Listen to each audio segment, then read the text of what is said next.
For most of human history, distance was measured in pain. If you wanted to cross a valley, you walked.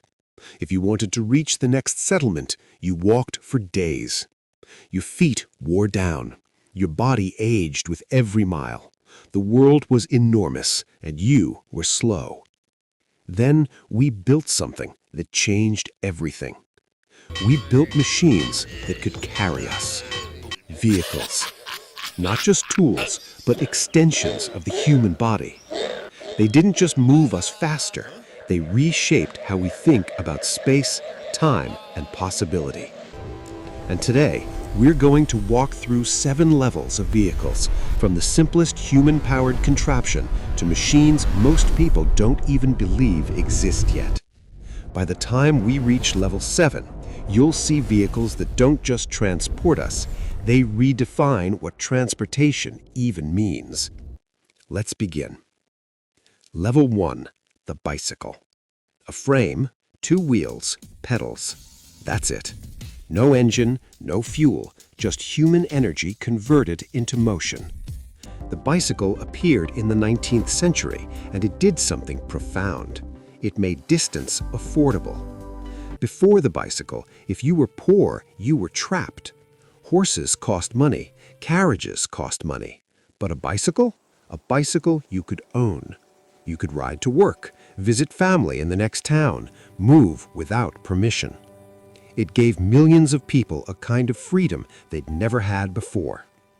The bicycle also changed cities. Roads that once served horses became smoother.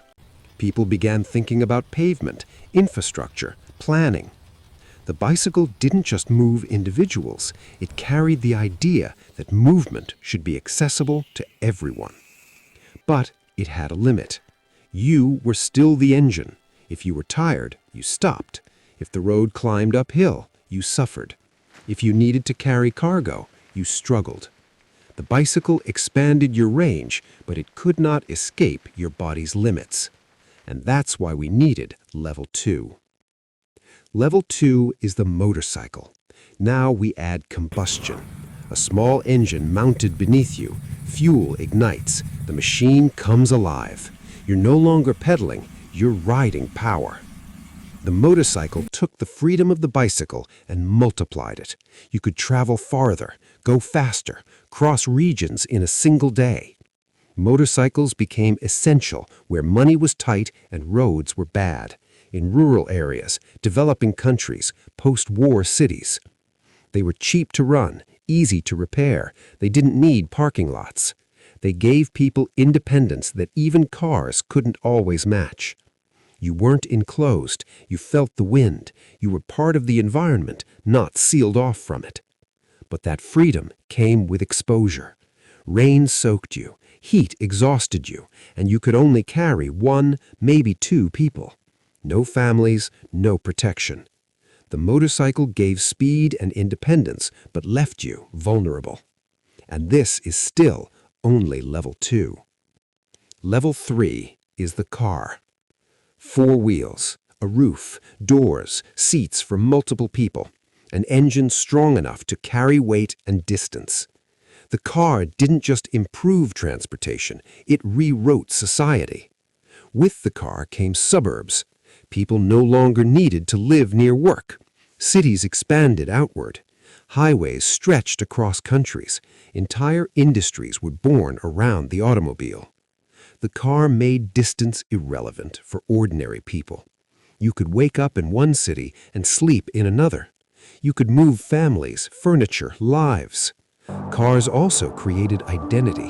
What you drove said something about who you were. But the cost was enormous. Cars demanded infrastructure, roads, traffic laws, entire governments reorganized around them. And then came the environmental cost. Millions of engines burning fuel daily. Air quality collapsed. Oil became the most valuable resource on Earth. The car gave individuals freedom, but chained societies to fossil fuels. For most people, the story ends here, but we're only at Level 3. Level 4 is the truck. Not the small pickup, the heavy-duty truck. The 18-wheeler, the truck that carries civilization. Trucks are why stores are stocked, why food arrives in winter, why factories keep running. They move everything. Before trucks, goods traveled by rail or ship, slow, rigid, route limited.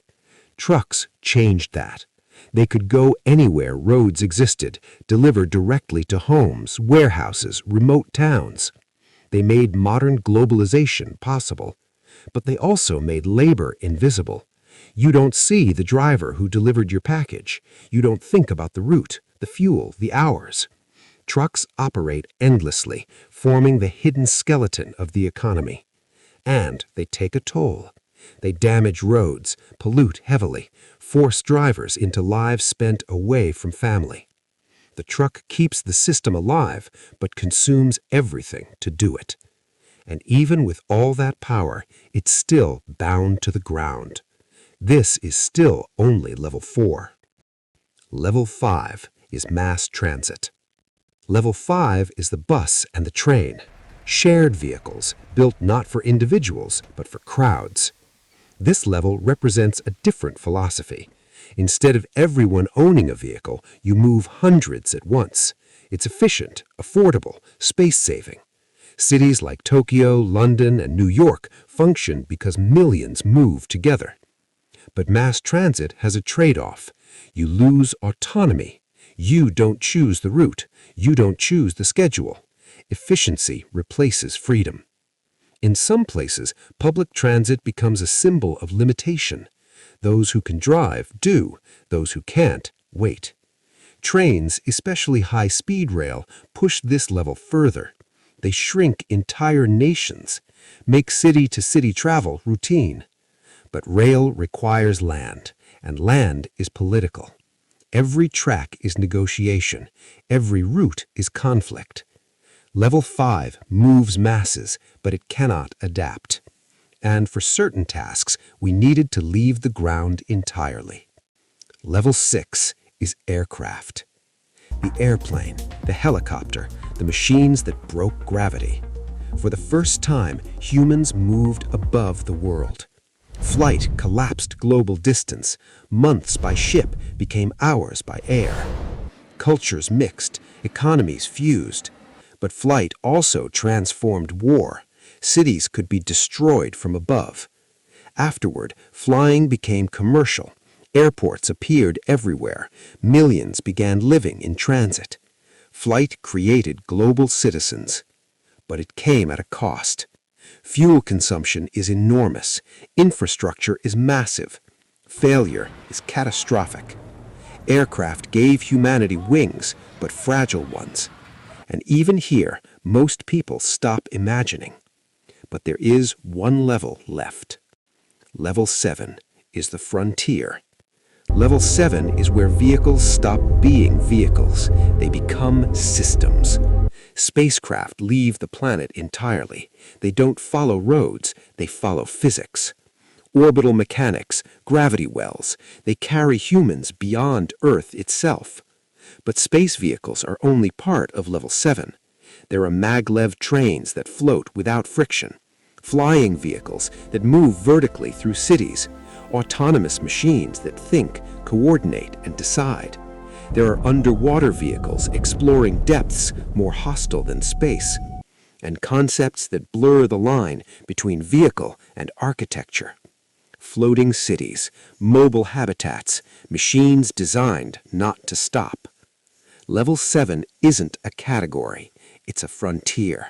It's everything we haven't normalized yet, and it reveals something crucial. Vehicles were never just about movement, they were about testing limits. Every level we've seen today began as an impossible idea. Walking was enough until it wasn't. Horses were fine until they weren't. Flight was impossible until it wasn't. And the vehicles we haven't built yet, they're already being imagined. This is Level 7 Explain, where we break everything into 7 levels. And vehicles, they're just one system among many.